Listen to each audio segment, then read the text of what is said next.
Jeremiah पुस्तक 6 अध्याय। द्वार रे शत्रु उपस्थित। हे बेंजामिन गोष्ठीक माने सुरक्षार्थे जेरुसालेम रु पलायन कर। तेकेआरे भेरी बादन कर ओ बेथ हसेम रे एक संकेत पताका उत्तोलन कर। कारण उत्तररु अनिष्ट तथा अतीव विनाश सन्निकट होई आसुछि। जे सुंदरी ओ विलास पूर्वक प्रतिपालिता सेही सियन कन्या को मु विनाश करिबि।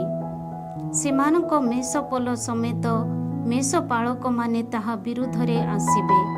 सेमाने ताहार चतुर्पार्श्वरे छाउनी पकाइबे ओ प्रत्येक सेमानक निज स्थान रे मेषपल को चारण करिबे।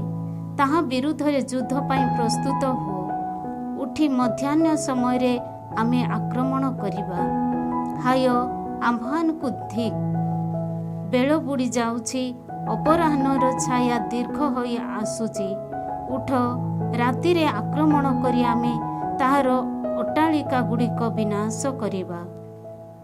सेनाधीश प्रभु एहिपरि कहंती, ताहार वृक्ष सबुको काटी पकाओ। जेरुसालेम विरुद्धरे अवरोध स्तूप उत्तोलन कर। शास्ति योग्य एक नगरी यह अटे।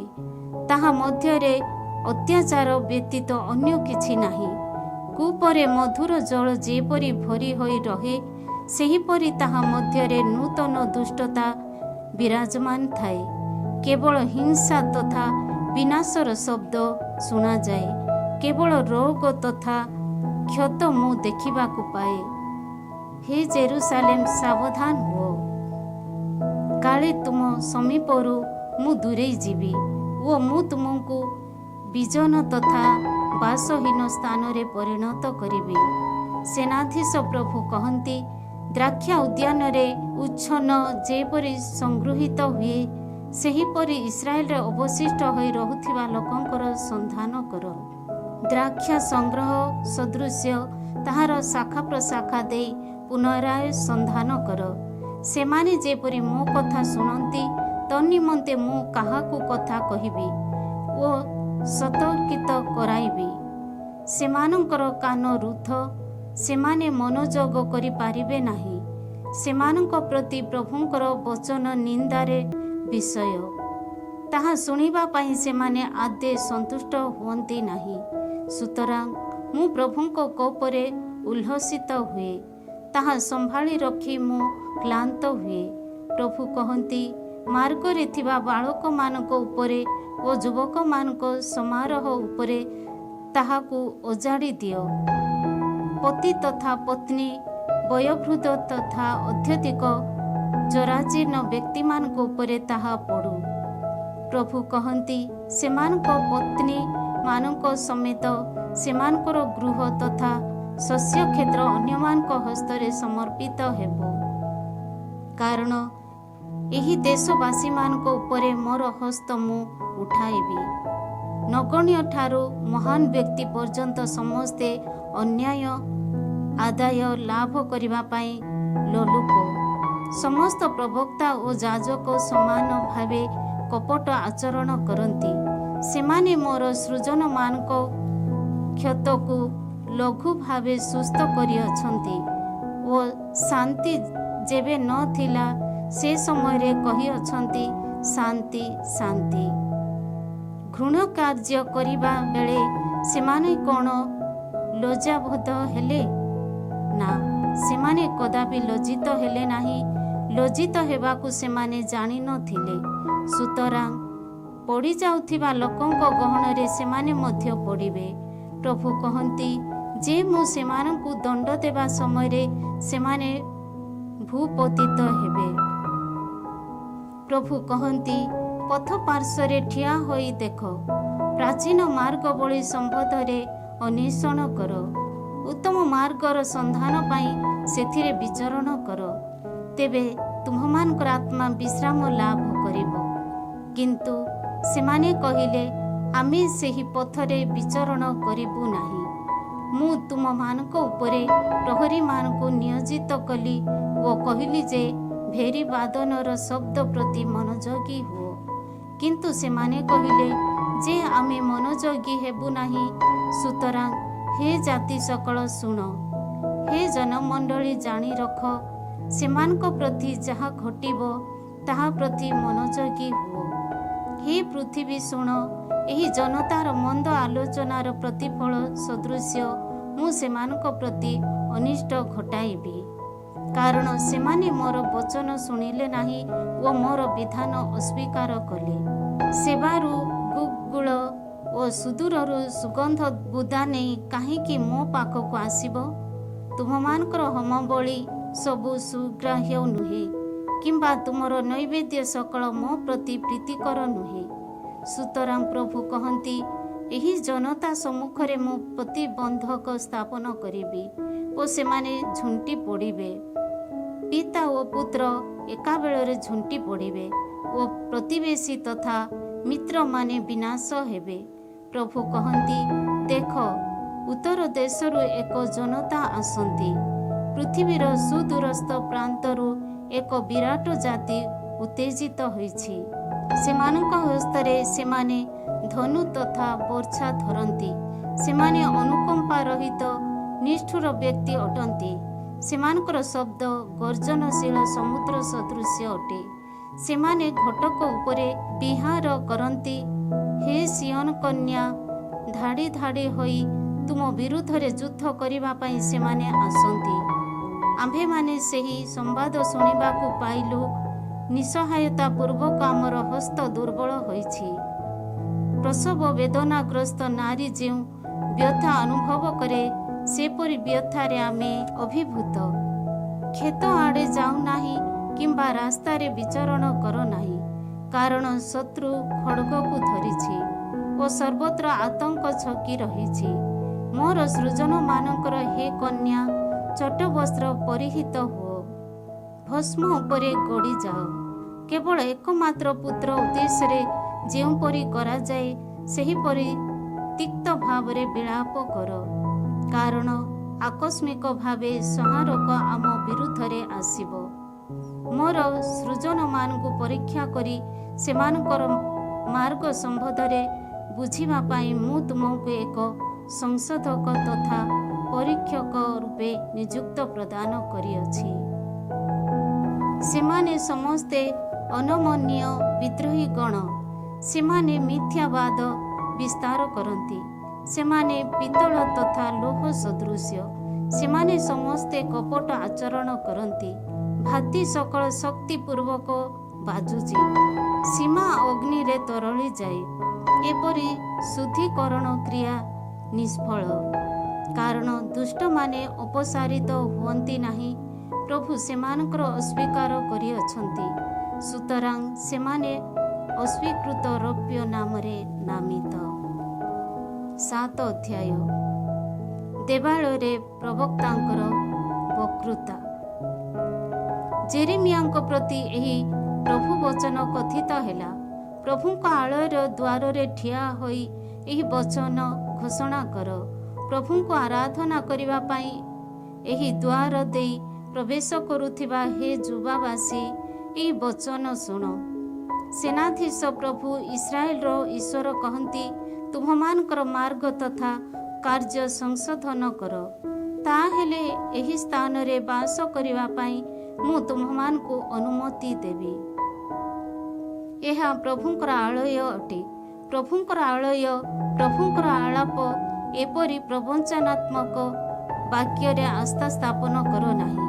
ତୁମେମାନେ ଯଦି ତୁମ ମାର୍ଗ ତଥା କାର୍ଯ୍ୟ ସଂଶୋଧନ କରିବ, ପ୍ରତିବେଶୀ ଉଦ୍ଦେଶ୍ୟରେ ଯଦି ଯଥାର୍ଥ ନୀତିନିଷ୍ଠା ସାଧନ କରିବ, ତୁମେମାନେ ଯଦି ବିଦେଶୀ, ପିତୃହୀନ ଓ ବିଧବାଙ୍କ ପ୍ରତି ଅତ୍ୟାଚାର କରିବ ନାହିଁ, କିମ୍ବା ଏହି ସ୍ଥାନରେ ନିର୍ଦ୍ଦୋଷ ରକ୍ତପାତ କରିବ ନାହିଁ ଓ ତୁମମାନଙ୍କର ସ୍ୱୟଂ ବିନାଶ ସକାଶେ ଯଦି ଅନ୍ୟ ଦେବମାନଙ୍କର ପଶ୍ଚାତଗମନ କରିବ ନାହିଁ, ତେବେ ତୁମମାନଙ୍କର ପିତୃପୁରୁଷମାନଙ୍କୁ ମୋ ଦ୍ୱାରା ପ୍ରଦତ୍ତ ଏହି ଦେଶରେ ବାସ କରିବା ପାଇଁ ମୁଁ ତୁମକୁ ଅନୁମତି ଦେବି। ଦେଖ, ତୁମେମାନେ ନିରର୍ଥକ ତଥା ପ୍ରବଞ୍ଚନାତ୍ମକ ବାକ୍ୟ ଉପରେ ପ୍ରତ୍ୟୟ ରଖିଥାଅ। ତୁମେ ରୋଗୀ, ହତ୍ୟା, ବ୍ୟଭିଚାର, ମିଥ୍ୟା ଶପଥ ଓ ବାଲ୍ ଉଦ୍ଦେଶ୍ୟରେ ଧୂପାର୍ଚ୍ଚନା କରୁଅଛ ଓ ତୁମମାନଙ୍କ ପ୍ରତି ଅଜ୍ଞ ଥିବା ଅନ୍ୟ ଦେବମାନଙ୍କର ପଶ୍ଚାତ୍ ଗମନ କରୁଅଛ। ତତ୍ପରେ ମୋର ନାମ ଉଦ୍ଦେଶ୍ୟରେ ପ୍ରତିଷ୍ଠିତ ଏହି ଆଳୟକୁ ଆସି ମୋ ସନ୍ନିଧାନରେ ଠିଆ ହୋଇ ତୁମେମାନେ କ'ଣ କହିବ, ଆମେ ସୁରକ୍ଷିତ ଅଟୁ? ତତ୍ପରେ ତୁମେ କ'ଣ ଏ ସମସ୍ତ ଘୃଣ୍ୟ କାର୍ଯ୍ୟ ପୁନଶ୍ଚ କରିବ? ମୋର ନାମ ଉଦ୍ଦେଶ୍ୟରେ ପ୍ରତିଷ୍ଠିତ ଏହି ଆଳୟ କ'ଣ ତୁମମାନଙ୍କ ଦୃଷ୍ଟିରେ ତସ୍କରମାନଙ୍କର ଏକ ଗୁମ୍ଫାରେ ପରିଣତ? ପ୍ରଭୁ କହନ୍ତି, ଦେଖ, ସ୍ୱୟଂ ମୁଁ ଏହା ଦେଖିବାକୁ ପାଇଅଛି। ଯେଉଁଠାରେ ପ୍ରଥମତଃ ମୋର ନାମକୁ ମୁଁ ପ୍ରତିଷ୍ଠିତ କରିଥିଲି, ସେହି ସିଲୋକୁ ଯାଇ ଅନ୍ୱେଷଣ କର। ମୋର ସୃଜନ ଇସ୍ରାଏଲର ଦୁଷ୍ଟତା ଯୋଗୁଁ ସେ ସ୍ଥାନ ବିରୁଦ୍ଧରେ ମୁଁ ଯାହା କରିଅଛି ତାହା ଦେଖ। ସୁତରାଂ ପ୍ରଭୁ କହନ୍ତି, ତୁମେମାନେ ଏ ସମସ୍ତ କାର୍ଯ୍ୟ କରିଅଛ। ତୁମ ସହ ମୁଁ ବାରମ୍ବାର କଥା କହିଲି, କିନ୍ତୁ ତୁମେମାନେ ଶୁଣିନାହଁ। ମୁଁ ଆହ୍ୱାନ କଲି, କିନ୍ତୁ ତୁମେ ପ୍ରତ୍ୟୁତ୍ତର ଦେଲ ନାହିଁ। ସୁତରାଂ ଯାହା ମୋର ନାମ ଉଦ୍ଦେଶ୍ୟରେ ପ୍ରତିଷ୍ଠିତ, ଯେଉଁଠାରେ ତୁମମାନଙ୍କର ଆସ୍ଥା ସଂସ୍ଥାପିତ ଓ ଯାହା ତୁମକୁ ଓ ତୁମମାନଙ୍କର ପିତୃପୁରୁଷମାନଙ୍କ ପାଇଁ ମୋ ଦ୍ୱାରା ପ୍ରଦତ୍ତ, ସେହି ଏହି ସ୍ଥାନ ବିରୁଦ୍ଧରେ ଯାହା ମୁଁ ସିଲୋ ପ୍ରତି ସାଧନ କଲି, ତାହା ହିଁ ସମ୍ପାଦନ କରିବି। ଯେଉଁମାନେ ତୁମମାନଙ୍କର ଭ୍ରାତା, ସେହି ଇଫ୍ରାଇମ୍ ବଂଶଧରଙ୍କୁ ମୁଁ ଯେଉଁପରି ବିତାଡ଼ିତ କଲି, ସେହିପରି ମୁଁ ତୁମକୁ ମୋର ଦୃଷ୍ଟିରୁ ବିତାଡ଼ିତ କରିବି। ଆରାଧନା ବେଳେ ସାଧିତ ନାନାବିଧ ଦୁରାଚାର।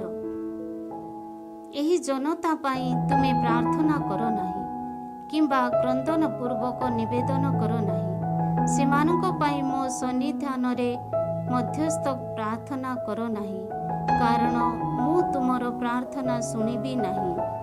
ଜୁଦାର ନଗରୀ ସକଳ ଓ ଜେରୁସାଲେମର ରାସ୍ତାଗୁଡ଼ିକରେ ସେମାନେ ଯାହା କରନ୍ତି, ତୁମେ କ'ଣ ତାହା ଦେଖୁନାହଁ?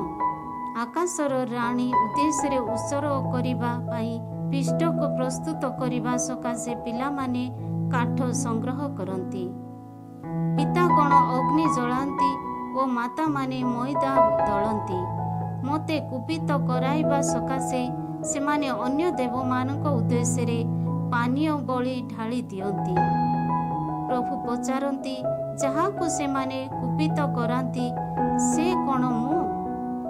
ନିଜ ନିଜର ବିଭ୍ରମ ସକାଶେ ସେମାନେ କ'ଣ ନିଜ ନିଜକୁ କୁପିତ କରାନ୍ତି ନାହିଁ? ସୁତରାଂ ପ୍ରଭୁ ଈଶ୍ୱର କହନ୍ତି, ଏହି ଦେଶବାସୀ ମନୁଷ୍ୟ, ପଶୁବର୍ଗ, କ୍ଷେତର ବୃକ୍ଷ ସକଳ ଓ ଭୂମିରୁ ଉତ୍ପାଦିତ ଫଳମୂଳ ଉପରେ ମୋର କ୍ରୋଧ ତଥା କୋପ ମୁଁ ଅଜାଡ଼ି ଦେବି। ତାହା ନିର୍ବାପିତ ନ ହୋଇ ପ୍ରଜ୍ୱଳିତ ହେବ। ସେନାଧୀଶ ପ୍ରଭୁ ଇସ୍ରାଏଲର ଈଶ୍ୱର କହନ୍ତି, ଅନ୍ୟାନ୍ୟ ନୈବେଦ୍ୟ ସମେତ ତୁମେମାନେ ହୋମବଳି ମଧ୍ୟ ଉତ୍ସର୍ଗ କର। ସେ ସମସ୍ତର ମାଂସ ଆହାର କର। ତୁମ ପିତୃପୁରୁଷମାନଙ୍କୁ ଇଜିପ୍ଟରୁ ବାହାର କରି ଆଣିବା ବେଳେ ହୋମବଳି କିମ୍ବା ନୈବେଦ୍ୟ ଗୁଡ଼ିକ ସମ୍ପର୍କରେ ମୁଁ ସେମାନଙ୍କ ସହ କିଛି କଥା କହିନାହିଁ, କିମ୍ବା ସେ ସମ୍ବନ୍ଧରେ କୌଣସି ଆଦେଶ ଦେଇନାହିଁ। କିନ୍ତୁ ମୁଁ ସେମାନଙ୍କୁ ଏହି ଆଦେଶ ଦେଇଥିଲି, ତୁମେମାନେ ମୋ ବଚନରେ ଅନୁଗତ ହୁଅ। ତାହେଲେ ମୁଁ ତୁମର ଈଶ୍ୱର, ତୁମେମାନେ ମୋର ସୃଜନ ହେବ। ମୋ ଦ୍ୱାରା ତୁମକୁ ପ୍ରଦତ୍ତ ଆଦେଶ ଅନୁଯାୟୀ ବିଚରଣ କର, ତାହେଲେ ତୁମମାନଙ୍କର ମଙ୍ଗଳ ହେବ। କିନ୍ତୁ ସେମାନେ ଅନୁଗତ ହେଲେ ନାହିଁ କିମ୍ବା ଶୁଣିଲେ ନାହିଁ, ବରଂ ସେମାନଙ୍କ ହୃଦୟର ଅନମନ୍ୟତା ତଥା ସ୍ୱେଚ୍ଛାନୁସାରେ ବିଚରଣ କଲେ। ସେମାନେ ଆଗେଇବା ପରିବର୍ତ୍ତେ ପଛାଇଲେ। ଯେଉଁଦିନ ତୁମ ପିତୃପୁରୁଷମାନେ ଇଜିପ୍ଟରୁ ବାହାରିଲେ, ସେହି ଦିନଠାରୁ ଏପର୍ଯ୍ୟନ୍ତ କ୍ରମାନ୍ୱୟ ଭାବେ ମୋର ବାସ ପ୍ରବକ୍ତାମାନଙ୍କୁ ମୁଁ ସେମାନଙ୍କ ନିକଟକୁ ପଠାଇଲି। କିନ୍ତୁ ସେମାନେ ମୋର ଅନୁଗତ ହେଲେ ନାହିଁ କିମ୍ବା ମୋ କଥା ଶୁଣିଲେ ନାହିଁ, ବରଂ ଅନମନ୍ୟତା ପୂର୍ବକ ସେମାନେ ସେମାନଙ୍କ ପିତୃପୁରୁଷମାନଙ୍କ ଅପେକ୍ଷା ଅଧିକ ଅନିଷ୍ଟ ସାଧନ କଲେ। ସୁତରାଂ ତୁମେ ଏ ସମସ୍ତ ବଚନ ସେମାନଙ୍କୁ ଜଣାଇବ, କିନ୍ତୁ ସେମାନେ ତୁମ କଥା ଶୁଣିବେ ନାହିଁ। ତୁମେ ସେମାନଙ୍କୁ ଡାକିବ, କିନ୍ତୁ ସେମାନେ ପ୍ରତ୍ୟୁତ୍ତର ଦେବେ ନାହିଁ। ତୁମେ ସେମାନଙ୍କୁ ଏହିପରି କହିବ, ପ୍ରଭୁ ସେମାନଙ୍କ ଈଶ୍ୱରଙ୍କର ଅନୁଗତ ହୋଇନଥିବା ଓ ତାହାଙ୍କର ଅନୁଶାସନକୁ ଆଗ୍ରାହ୍ୟ କରିଥିବା ଏକ ଜନତା ଏହା। ସତ୍ୟର ବିଲୋପ ଘଟିଅଛି, ତାହା ସେମାନଙ୍କ ଅଧରରୁ ଉଚ୍ଛେଦିତ। ତୁମ କେଶ କାଟି ତୁମେ ଫିଙ୍ଗି ଦିଅ। ବିଜନ ପାହାଡ଼ ସକଳ ଉପରେ ଏକ ବିଳାପ ସ୍ୱର ଉଠାଅ, କାରଣ ଯେଉଁମାନେ ତାହାଙ୍କ କ୍ରୋଧର ପାତ୍ର, ସେହି ଏକ ବଂଶକୁ ପ୍ରଭୁ ଅସ୍ୱୀକାର ତଥା ଉପେକ୍ଷା କରିଅଛନ୍ତି। ପ୍ରଭୁ କହନ୍ତି, ଯୁଦାର ସନ୍ତାନମାନେ ମୋ ଦୃଷ୍ଟିରେ ଅନିଷ୍ଟ ସାଧନ କରିଅଛନ୍ତି। ମୋର ନାମ ଉଦ୍ଦେଶ୍ୟରେ ପ୍ରତିଷ୍ଠିତ ଆଳୟକୁ କଳୁଷିତ କରିବା ପାଇଁ ସେମାନେ ସେମାନଙ୍କର ଘୃଣ୍ୟ ବସ୍ତୁକୁ ସେଥିରେ ରଖିଛନ୍ତି। ସେମାନଙ୍କର ପୁତ୍ର କନ୍ୟାମାନଙ୍କୁ ହୋମବଳି ରୂପେ ଉତ୍ସର୍ଗ କରିବା ପାଇଁ ସେମାନେ ବେନ୍ ହିନମ୍ ଉପତ୍ୟକାରେ ଥିବା ତୋଫେତରେ ଉଚ୍ଚ ପୂଜାସ୍ଥଳୀ ନିର୍ମାଣ କରିଛନ୍ତି। ସେ ସମ୍ବନ୍ଧରେ ମୁଁ କିଛି ଆଦେଶ ଦେଲି ନାହିଁ, କିମ୍ବା ସେହି ଚିନ୍ତା ମୋ ମନରେ ଉଦୟ ମଧ୍ୟ ହେଲା ନାହିଁ। ସୁତରାଂ ପ୍ରଭୁ କହନ୍ତି, ତାହା ତୋଫେତ କିମ୍ବା ବେନ୍ ହିନମ୍ ନୁହେଁ, ବରଂ ସଂହାର ଉପତ୍ୟକା ନାମରେ ନାମିତ ହେବାର ସମୟ ଆସୁଅଛି। କାରଣ ଅନ୍ୟକୁ କୌଣସି ସ୍ଥାନ ନଥିବା ଯୋଗୁଁ ସେମାନେ ତୋଫେତରେ ସମାଧି ଦେବେ। ଏହି ଜନତାର ମୃତ ଶରୀର ଆକାଶର ପକ୍ଷୀମାନଙ୍କ ଓ ପୃଥିବୀବାସୀ ପଶୁମାନଙ୍କ ଆହାରରେ ପରିଣତ ହେବ। ସେମାନଙ୍କୁ ଘୋଡ଼ାଇ ଦେବା କେହି ନଥିବ। ଯୁଦାର ନଗରୀ ସକଳ ଓ ଜେରୁସାଲେମର ରାସ୍ତାଗୁଡ଼ିକରୁ ଆହ୍ଲାଦ ତଥା ସନ୍ତରବ ବର ଓ ବଧୂର ସ୍ୱରକୁ ମୁଁ ସ୍ଥଗିତ କରିବି। ଫଳରେ ଦେଶ ବିଜନ ହେବ। 8 ଅଧ୍ୟାୟ। ପ୍ରଭୁ କହନ୍ତି, ସେହି ଦିନମାନଙ୍କରେ ଯୁଦାର ରାଜାମାନ, ଶାସକଗଣ, ଯାଜକ, ପ୍ରବକ୍ତା ଓ ଜେରୁସାଲେମବାସୀମାନଙ୍କର ଅସ୍ଥି ସବୁ ସେମାନଙ୍କ କବରସ୍ଥଳୀରୁ ବାହାର କରାଯିବ। ଯେଉଁମାନଙ୍କୁ ସେମାନେ ସ୍ନେହ, ପରିଚର୍ଯ୍ୟା, ପଶ୍ଚାଦ୍ଗମନ, ଅନ୍ୱେଷଣ ତଥା ଉପାସନା କରିଥିଲେ, ସେହି ସୂର୍ଯ୍ୟ, ଚନ୍ଦ୍ର ତଥା ଆକାଶର ଶକ୍ତି ବାହିନୀମାନଙ୍କ ସମ୍ମୁଖରେ ସେ ସମସ୍ତ ବ୍ୟକ୍ତ କରାଯିବ। ତାହା ସଂଗ୍ରହ କରି କେହି ସମାଧିସ୍ଥ କରିବ ନାହିଁ। ଗୋବର ସଦୃଶ୍ୟ ତାହା ଭୂପୃଷ୍ଠରେ ବିକ୍ଷିପ୍ତ ହୋଇ ରହିବ। ସେନାଧୀଶ ପ୍ରଭୁ କହନ୍ତି, ଏହି ଦୁଷ୍ଟ ପରିବାର ବର୍ଗରୁ ଯେଉଁମାନେ ଅବଶିଷ୍ଟ ରହିବେ, ସେମାନଙ୍କ ସକାଶେ ସେମାନଙ୍କୁ ଯେଉଁ ସକଳ ଦେଶକୁ ମୁଁ ବିତାଡ଼ିତ କଲି, ସେ ସମସ୍ତ ସ୍ଥାନରେ ଜୀବନ ଅପେକ୍ଷା ମୃତ୍ୟୁ ଅଧିକ କାମ୍ୟ ହେବ। ଇସ୍ରାଏଲର ପାପ ଓ ଶାସ୍ତି।